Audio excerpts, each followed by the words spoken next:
Hello everyone, welcome to my mini vlog. अनि आजको video चाहिँ बर्थडेको रहेको छ। बर्थडे स्पेसल ह्याप्पी बर्थडे मेलिनाजी। अनि हामी चाहिँ बर्गर हाउसमा गयौँ अनि हल्का रमाइलो गऱ्यौँ।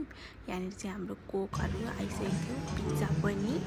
अनि त्यस्तो खासै केही त भएन, तर जे होस् रमाइलो भयो हामीलाई। अनि यहाँ कोक सार्दै हुनुहुन्छ कोही कोहीहरू। अनि यहाँनिर हाम्रो बर्गर पनि आइसकेको छ, हामी खाँदैछौँ। अब यहाँ हाम्रो पालो रहेको छ केक काट्ने।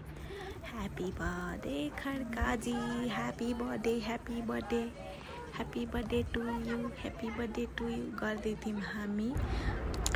अनि के साथीहरू, हामी चाहिँ पुरा मेकअप गरेको नि त। अनि मेरो मेकअप चाहिँ कस्तो देखेको छ कमेन्ट गरिदिनु ल। मैले फर्स्ट टाइम यसरी मेकअप गरेको, मेकअप बाई सबु।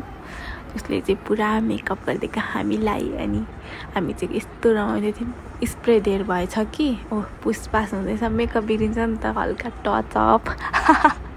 अनि अब चाहिँ मलाई केक दिँदैछ खड्केजुले, यसो हल्का त खुवाइदिनु पर्यो नि त, नखुवाइदिँदा नि हुन्थ्यो। तर अब बर्थडे गर्ललाई पहिले खुवाइदिउँ भन्ने कुरो, मलाई खुवाइदेऊ भन्दैछु म। अनि हामी केक सेक काट्यौँ, एकछिन फोटोसोटो खिच्यौँ। अनि त्यसपछि हामी घर आयौँ। घर आएपछि यो चाहिँ बेलुकीको पार्टी हो।